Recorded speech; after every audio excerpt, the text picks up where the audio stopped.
Cash Color Cannabis, a high level of conversation on LiveHipHopDaily.tv, sponsored by the Georgia Hemp Company.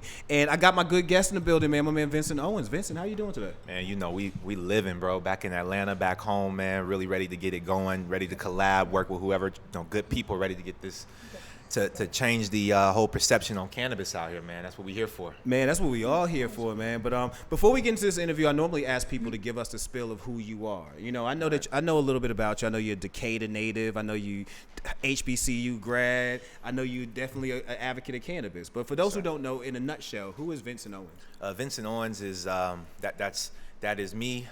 Basically, my alter ego is the Cannapreneur.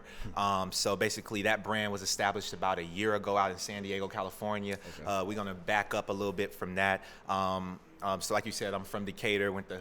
Ended up going out playing in the band at Stockbridge. So my mom moved me out to Stockbridge. Oh, you a band kid? I'm a band geek, bro. Yo, was you ever in Kappa Kappa Psi?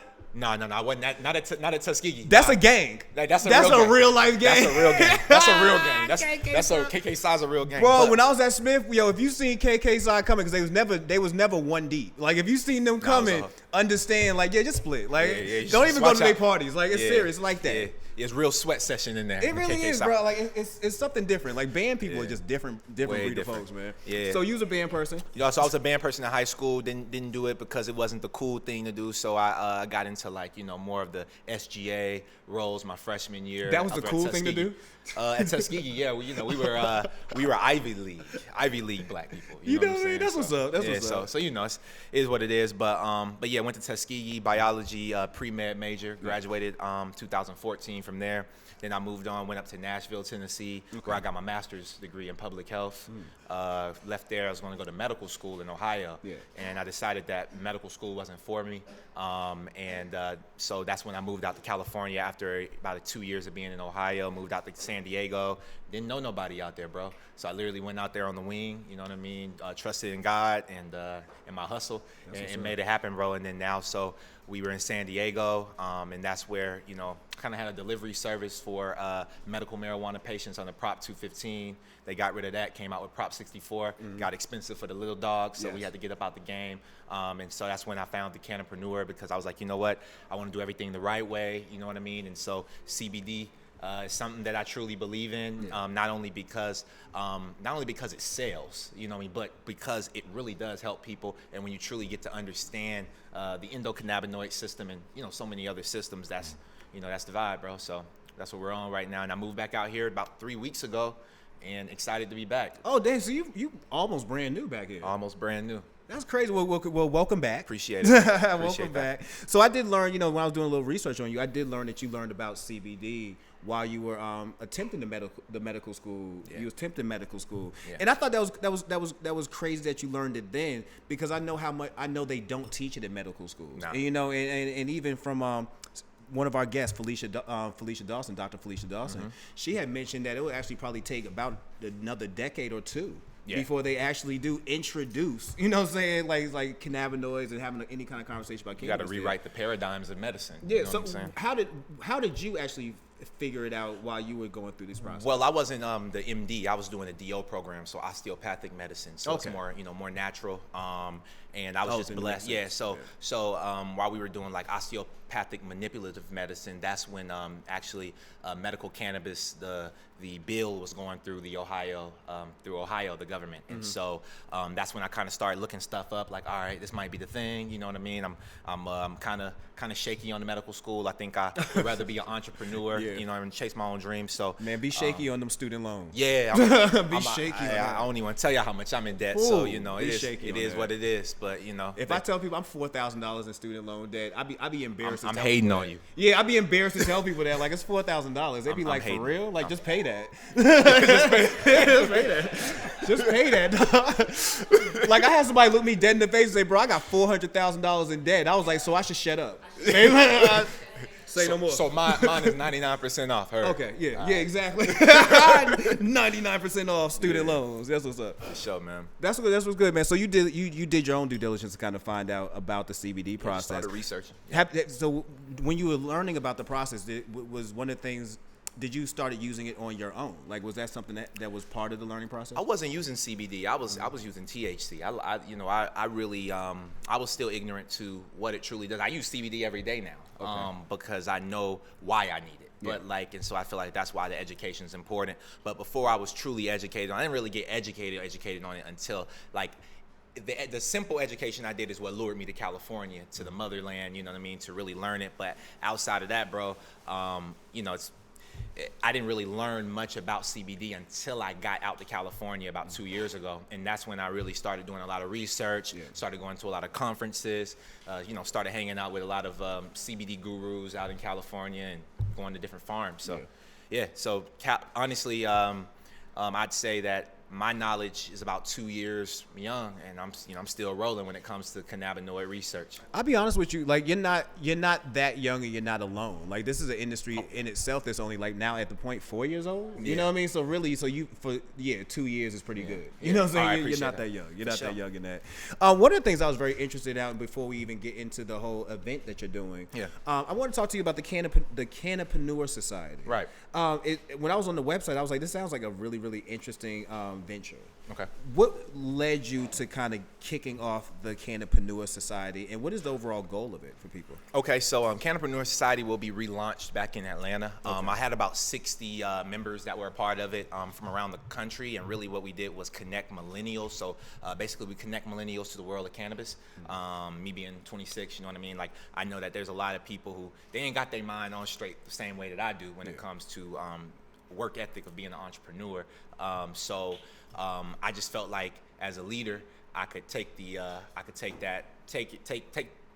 reach them by the hand and be like, yo, bro, you know what I'm saying? Come through. Let me show you what cannabis is about. If they want to get into, whether it was being a bud tender in California, I had connections with dispensaries who were members of my organization.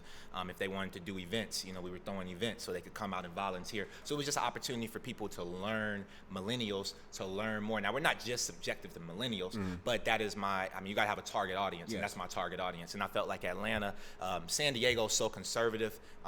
It's a lot of military people.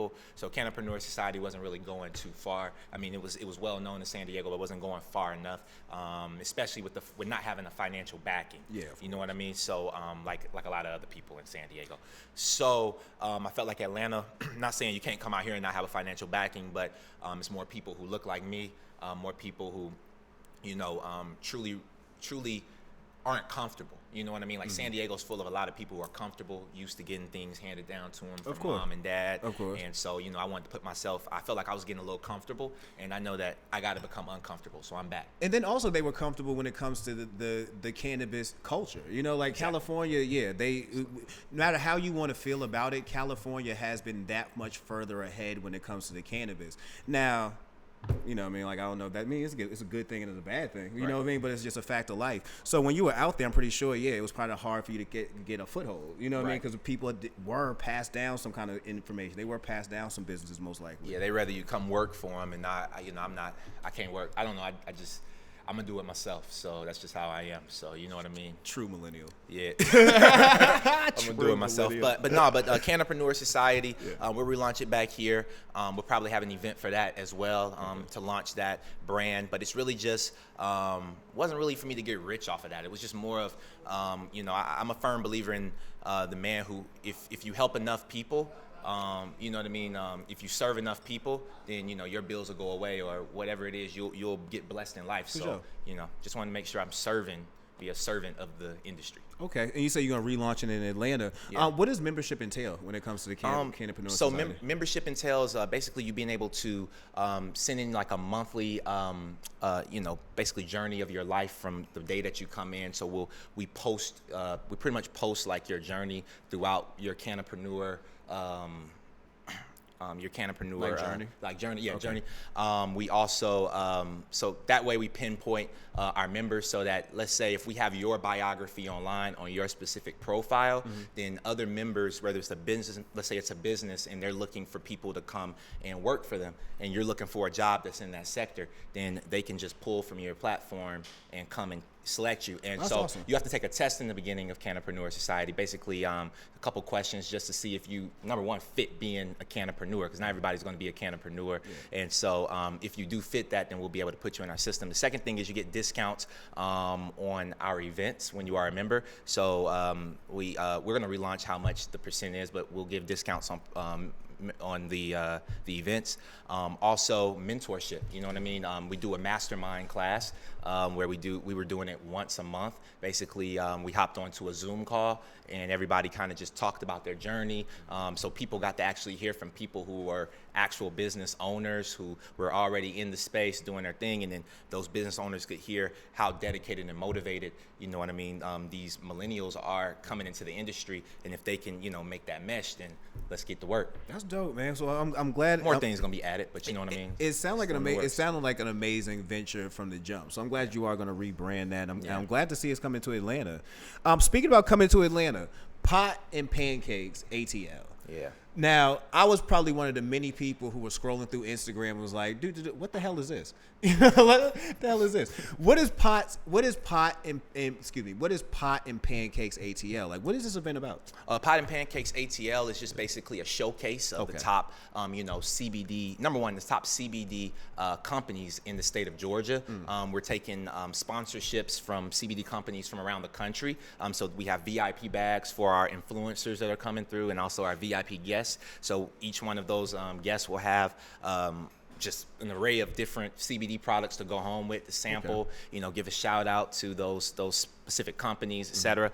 Outside of that side, we also have we have a panel. A panel discussion, which is going to happen probably around the beginning of it, and then after that we're going to eat. But the panel, we just locked in Dr. Rashawn Hodge, so he'll be coming through, and we're really focusing on the health aspect of CBD. We don't want to talk about politics. We don't want to talk about anything. We want to talk about why you need CBD in your body, really break down the endocannabinoid system, having Dr. Rashawn really talk about his experiences with patients, you know what I mean? Because there's a lot of people in Atlanta that need this, that need cannabis, you know what I mean, or pot, or whatever you want to call it, So I think pot is a trendy name, Pot and Pancakes. Everybody loves pancakes. Well, I don't know everybody, but a lot of people like pancakes. I know Atlanta is a brunch. So in California, we was already doing the different dinners. So we did the Thanksgiving dinner, we did the ugly Kushma sweater dinner. So we're gonna crank those off again out here in Atlanta. Great. But for now, we're gonna run with the brunches because it's hot outside. You know what I mean? Sundress season. So bring everybody come out. Yeah, let me tell you something. You hit something hard when you said you was going to discuss health at this event. Let me tell you something. Protect your health when you see Dr. Hodge, because he hugs hard, and when he daps your arm and yanks that sucker back, that thing hurt. Boy, your whole arm come out. That's a man who works out for real. Yeah, he works out for real. Yeah, I just went and walked with him down at the belt line. But he's too healthy for all that. Man, like Dr. Hodge is completely grab my too whole healthy. arm off, man. Man, he just be him and his brother just be twin sweating. You know what I'm saying? Just twin healthy for no reason, man. Twin healthy. So yeah, we have the panel. We got Dr. Hodge. We have Dashida coming out, the weed head company. Really, Dashida coming down for this? Yeah, she's gonna come down for this.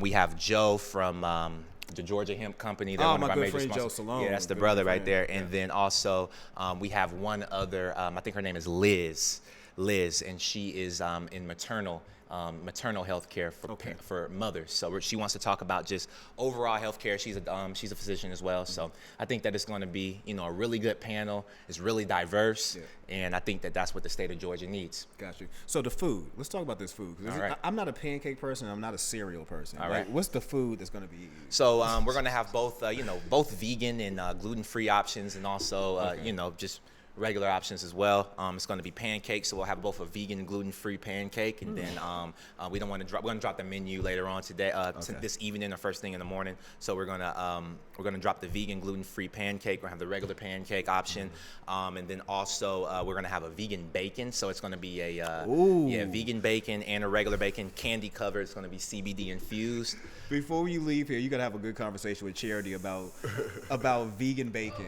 You got about vegan bacon. I hope that's a good conversation. I learned about a couple of weeks ago that she is not a fan of turkey bacon, and when she gave me the reason, I was like, Interesting. Yeah, listen to her. She's a food scientist. For sure. Well, I'm definitely gonna tap in with her so we can get some ideas. Please do. It's very hilarious. So okay, so we can have vegan bacon. Yeah, just some other other entrees as well. That's going to be there.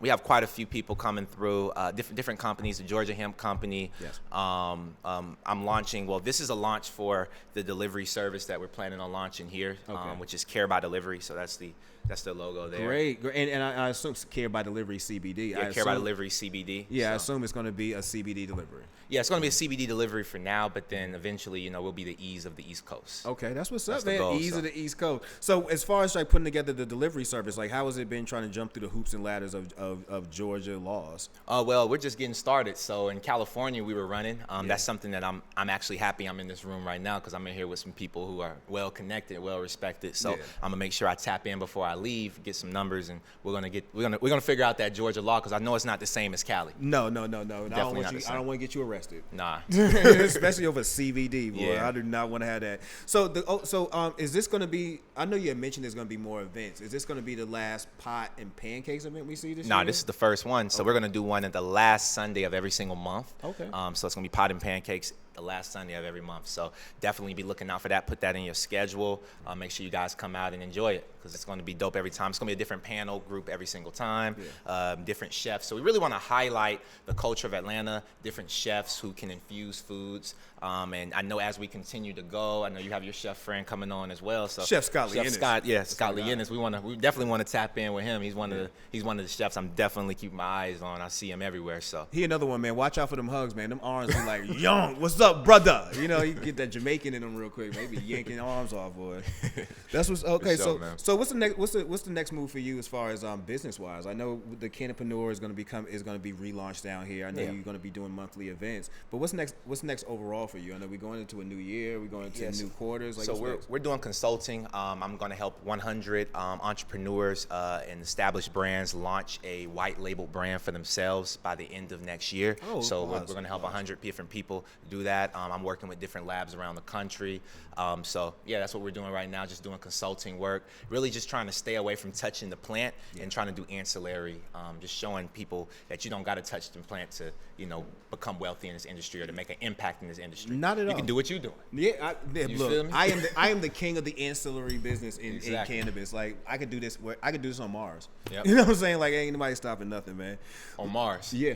Let's talk about HBCUs, man. Like you go to a school, and I've mentioned this several times when it comes to certain schools at HBCUs. We have a lot of agricultural and tech schools. We have a lot of those schools in the HBCU system. I feel like all those schools should really be jumping up and down, screaming, why are we not speaking about cannabis? Like, why are we teaching people how to grow and this ignoring how, this one thing that's actually about to be a whole nother billion-dollar plant? Right. What's your opinion about that? Because we're watching places like Southern University, we're watching Fort Valley State here in Georgia. They're going to be experimenting, they're going to be researching with medical cannabis. Yep. How do you feel about schools like Tuskegee, like Alabama A&M's, in North Carolina A&T? You know what I'm saying? Schools like these use Albany State, like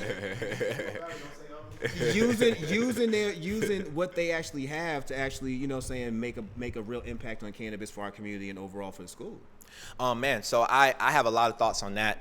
When it comes to cannabis in our schools, I think that really starts with, number one, you got to think about who's running these HBCUs. It's definitely not millennials. It's definitely not Generation X. It's usually, our grandparents. And so, baby boomers, they're getting ready to leave. And they don't so much because we live in the Bible Belt. I think that with a lot of these HBCUs being in the Bible Belt, you're not going to see a massive change, and a lot of these schools, the schools that you named, Fort Valley State, those are state schools. True. All right. So Tuskegee is a private school. Yeah. So they're definitely, I think that they're moving toward it though, especially with Alabama now, with their medical marijuana laws that they're looking to pass and bill and stuff. So I actually just traveled down to Tuskegee.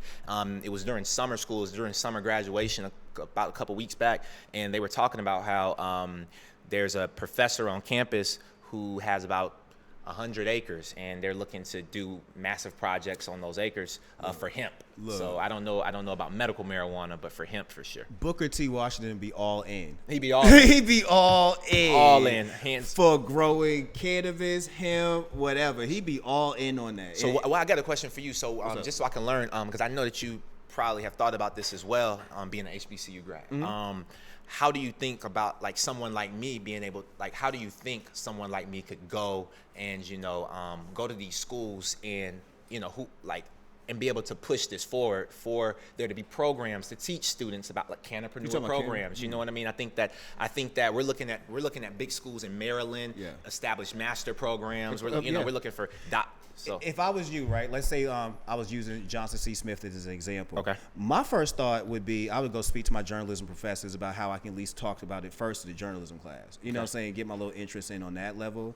I think business would be the very next thing you would move to because, again, speaking of business, Forbes, Fortune, Black Enterprise, magazines and publications that are targeted towards finance are now not just having these stories about cannabis and cannabis entrepreneurs in the back of the magazines. Mm-hmm. You're now at the front. You know what I'm saying? Yep. So I would think the next logical move would be, let me go tap some of these business schools, tap some of these business professors, and see and take their temperature. Like, what's going on.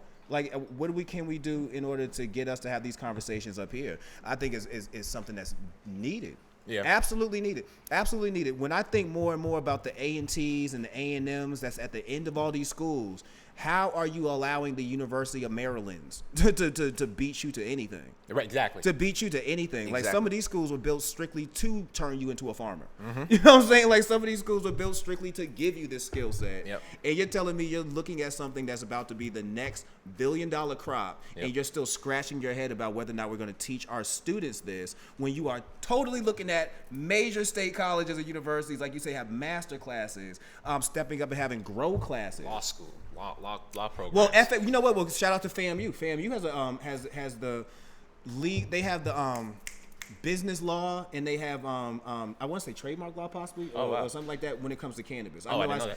Eric Range's wife is one of the professors. If you know who Eric Range is, his wife is one of the professors. Eric Range. I do know Eric. Okay. Yeah. M4MM. She's one of the professors at. She's one of the law professors at FAMU's law school that is teaching the courses. Wow, okay. Yeah, so we're there. You know what I'm saying? It's just about, let's make sure that we're more present. And I also think it's kind of weird, just kind of piggybacking on what you were saying about these other colleges, these predominantly white universities being able to catch on before HBCUs. Not saying that there's a problem with that, but there is a problem when we have so many people that are incarcerated for this, and we should be able to pay them back with some type of justice. Yeah, you got students in your school getting knocked for this. You know what I'm saying? Right again, you have a student at Tuskegee, at Alabama A&M, at North Carolina A&T, who have plant, bud, flower in their hands and will get kicked off this campus. Straight off. But there's another school over here that'll actually use this and be like, yo, we teach you how to grow this, or let's get to this process. And let's get you some money to do it. Exactly.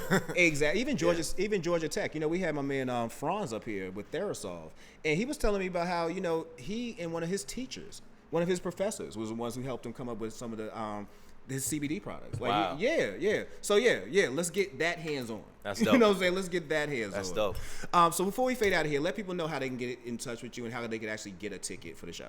All right. So you can follow us on Instagram at Pot and Pancakes. So that's POTAND Pancakes ATL. So Pot and Pancakes ATL on Instagram.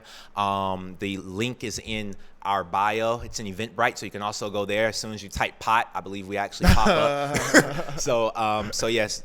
Also, you can follow me at the Cannapreneur. That's TheCannapreneur. So just if you don't know how to spell that, just spell entrepreneur and put Canna on the front. Anyway, and thank you for Dr. Hodge for pointing that out. Alabama A&M is growing hemp.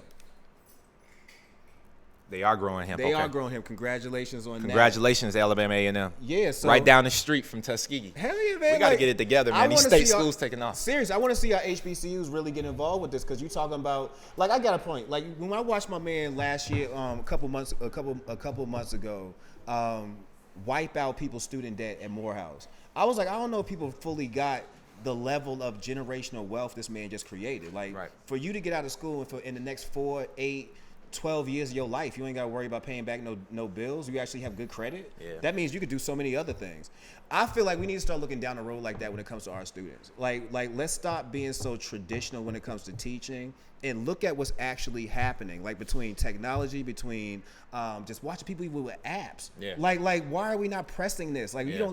we keep screaming, why are we not seeing more black people in tech? I'm looking like we have whole schools. You know what I'm saying? Whole schools, man, and they all are acting like this is not something that's that big of a deal. Let's keep teaching people super algebra.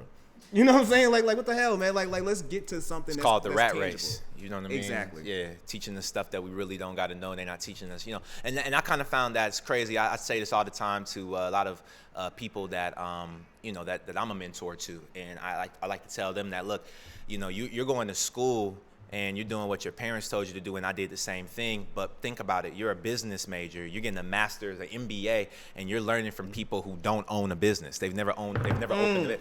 How can you get a business degree from someone that never owned their own business? We gotta completely kind of change our mindset from the ways that we've been learning. Shifting our paradigms. A word. Where'd her go?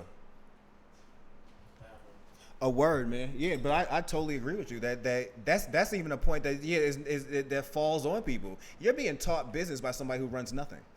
You know what I'm saying? The most they did was get a degree. Yeah. The most they did was get a degree in it. Yep, that's it. And so it's like, how can you teach me how to open a business and you ain't did it? But yeah, it's crazy. Yeah, so I totally appreciate you coming through tonight, man. No problem. You definitely shed a lot of light on us, and I definitely want to understand more about pot and pancakes. So you definitely shed that light on the brother. No, it's no problem, man. I really appreciate you. No doubt, man. And if everybody who wants to get involved, make sure you stop by his page. Make sure you get some tickets and see if you can make sure you're in the building for it, man. Pot&PancakesATL. You know, it's going down every last Sunday of every single month, and it's only going to get better and better because we're going to continue to collaborate and you know, get up with people like my brother right here. Hey, Atlanta-bis. I need one of them shirts. Oh, I got you, bro. I got you. I need one of them shirts. You know what? And I want the first 4 subscriptions too. I want the whole package. Oh, okay. I'm talking my language. The whole package. I'm talking my language. Yes, sir. All right, so let's get to our next. I do appreciate you again for coming through, man. No problem. And that's Cash Color Campus, a high level of conversation on LiveHipHopDaily.tv, sponsored by Georgia Hemp Company. All right, so we're gonna get you to do a